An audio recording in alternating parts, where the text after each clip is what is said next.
My name is Nancy Udelson, and I'm Executive Director of the Alzheimer's Association Cleveland Area Chapter. Since its founding in 1980, the Alzheimer's Association has been the leader in making the fight against Alzheimer's a national priority, a call that resonates during November, which is National Alzheimer's Disease Awareness Month, or as we fondly call it, NADAM. After designating a National Alzheimer's Disease Week in 1982, President Ronald Reagan helped to launch a national campaign against Alzheimer's disease in 1983, calling members of the Alzheimer's Association to the White House for the signing of a proclamation declaring National Alzheimer's Disease Awareness Month. Last year, President Obama issued a proclamation of National Alzheimer's Disease Awareness Month and called upon the people of the United States to learn more about the disease and what they can do to support their families, friends, and neighbors who care for those with the disease. Over this next month, our goal is to raise awareness across a number of settings. We need to make the general public more aware of the necessity to address the Alzheimer's crisis head-on and raise that same awareness among our public officials. We need to raise awareness among individuals and families to help them to recognize the symptoms of this disease and seek early diagnosis. We need to make medical professionals and other caretaking personnel more aware of the supports and services that are available in their communities. We also want to make everyone aware that there is hope and help available for those living with the disease and all those that love, support, and care for them. There are 230,000 people in Ohio living with Alzheimer's disease and dementia. There has likewise been a significant increase in the number of caregivers supporting them, often at a tremendous individual cost. In 2010, caregivers provided more than 666.5 million hours of unpaid care, valued at $7.9 billion. Alzheimer's disease is the 6th leading cause of death and the only cause of death among the top 10 causes of death in America, without a way to prevent, cure, or even slow its progress. Late last year, Congress passed the National Alzheimer's Project Act, a law that creates a National Alzheimer's Project Office at the Department of Health and Human Services, and an interagency advisory council that is responsible for creating a national plan to confront this escalating crisis. These developments indicate that Congress and we as a country have been moving in the right direction. Our speaker this morning has been a part of that progress. He is a strong advocate for those dealing with an Alzheimer's diagnosis and their families, and he is a consistent champion of our cause. Ladies and gentlemen, Senator Sherrod Brown.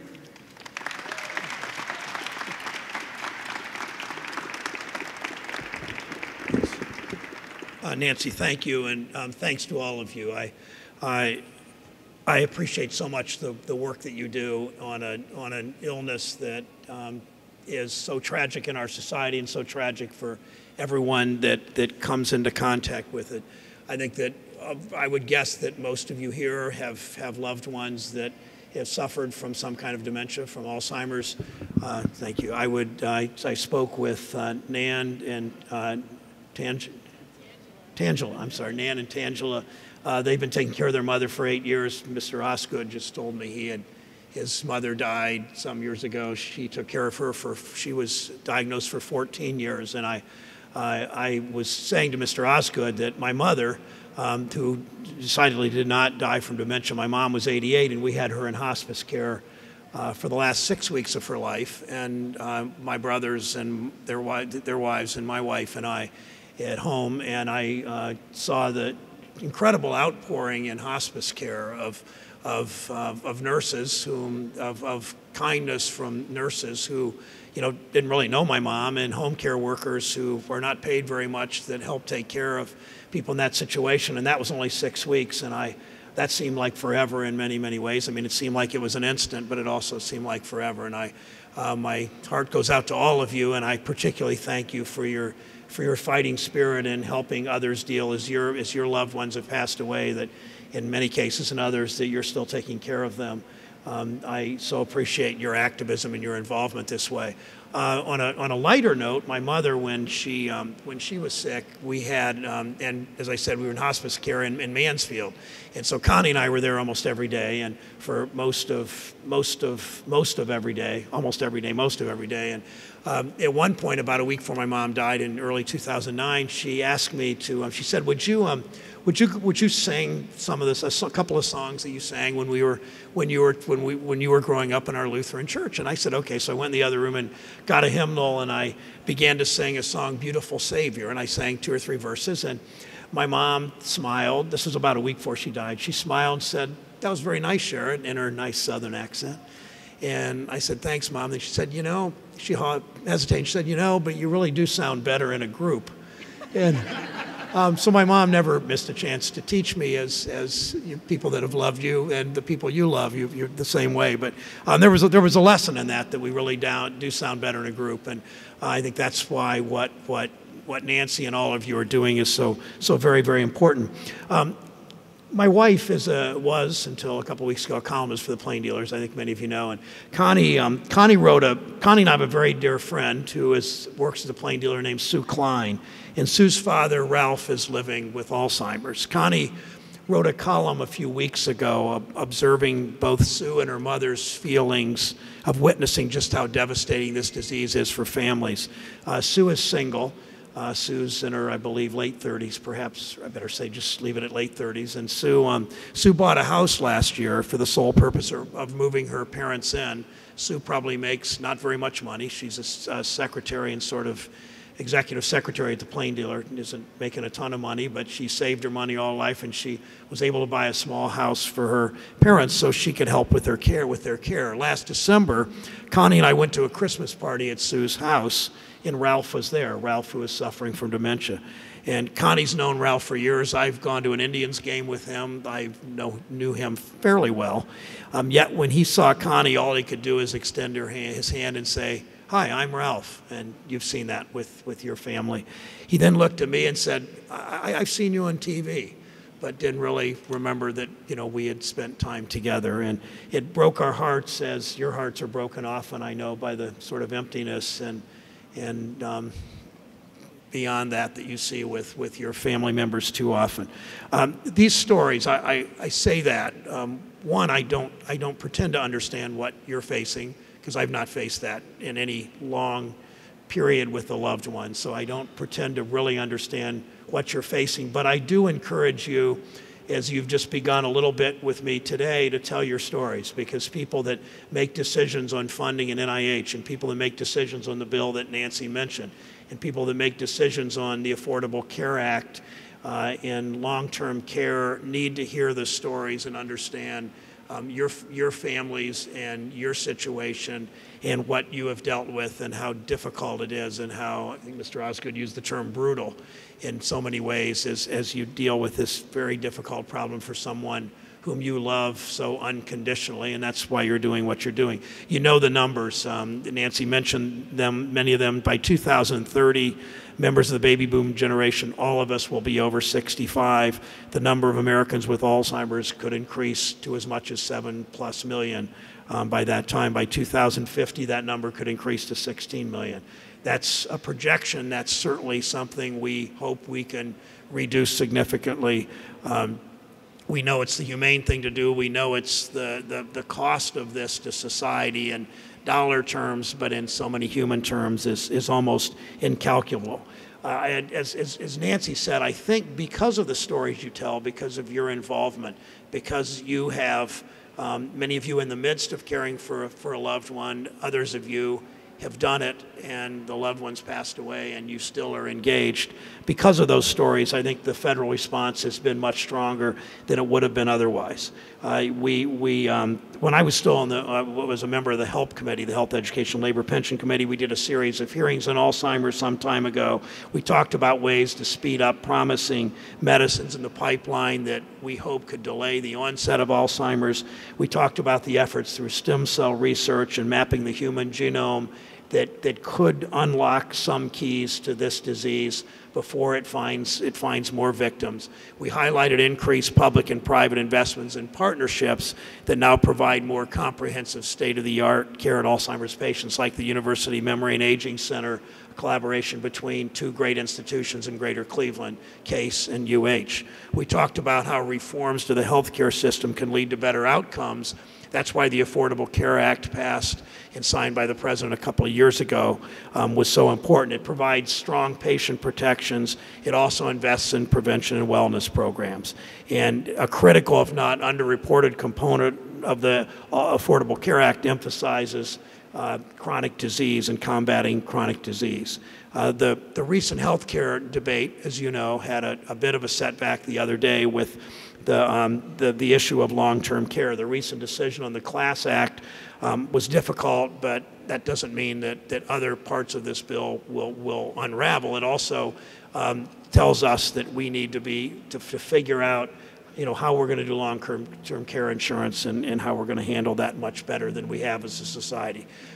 About a year and a half ago, I was appointed to the Appropriations Committee, and I'm on the subcommittee that funds all of the CDC, NIH, all the funding for medical research. So I will be looking especially at how we work with doctors. I don't feel qualified. I don't think any of us in the Senate or the House do feel qualified to say spend X number of dollars on this disease, X on that disease. More, we listen to the scientists and the researchers in NIH, often trying to find synergism on especially diseases that affect the brain, that they may research on one disease and find pathways to prevention or delay or cure for other diseases that might affect the human brain or might affect other parts of our body.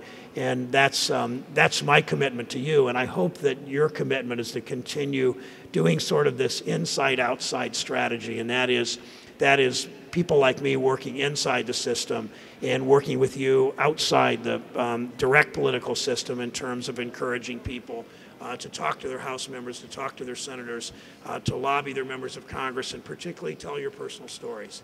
The stories are so dramatic.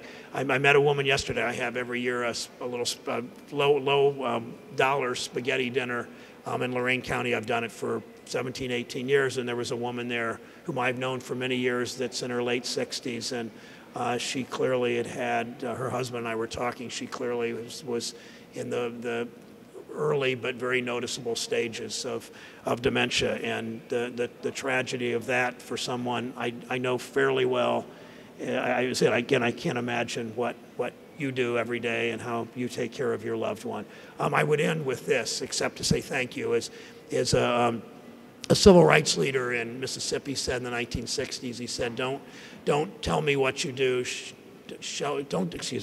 Don't tell me what you believe. Show me what you do, and I'll tell you what you believe." And all of you, by your commitment to this cause and this long-term cause, and how important it is, as Nancy said, of the major killers in our society, in our country, of human beings, this one is the one we've really made the least progress on in many ways, in terms of prevention, in terms of cure, in terms of care. And it's all of you that are driving this in Greater Cleveland and across the country. I'm thankful for that, and you have my commitment to work with you and continue in this fight. So thank you very much.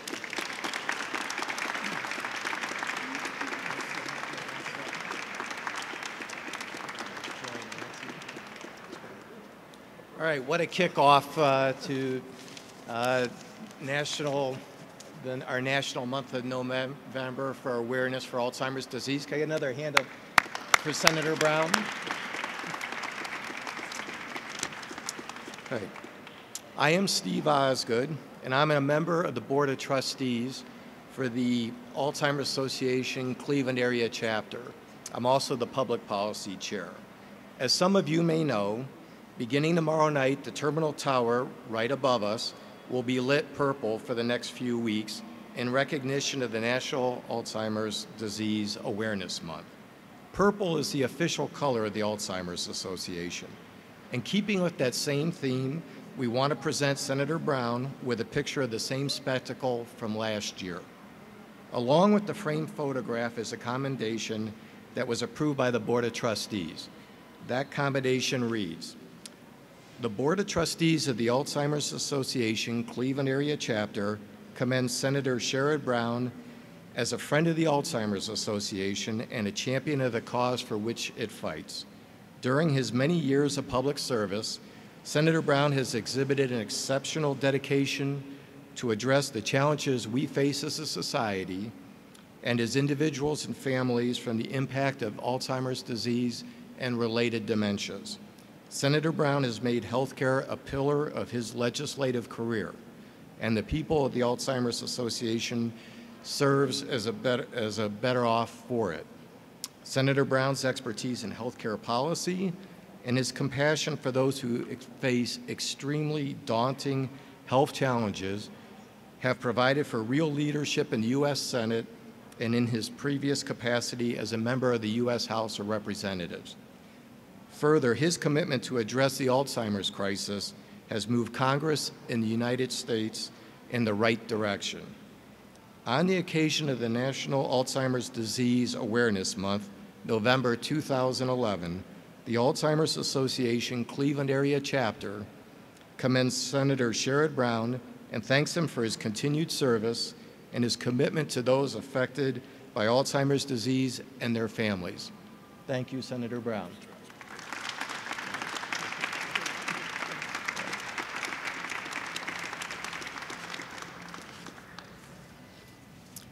Thank you, Senator Brown, for your remarks and your ongoing support. We will continue to look for you for leadership and guidance as we continue to advance our cause and find a cure for Alzheimer's disease. Our thanks to Forest City Enterprises and its CEO, Dave LaRue, for their long-standing support of the Alzheimer's Association. Tower City is the site of our downtown Walk to End Alzheimer's, and we can't thank the staff enough for all their assistance. We're excited for tomorrow night's countdown to the lighting of the Terminal Tower purple to recognize National Alzheimer's Disease Awareness Month. This ends our program. Thank you all for coming.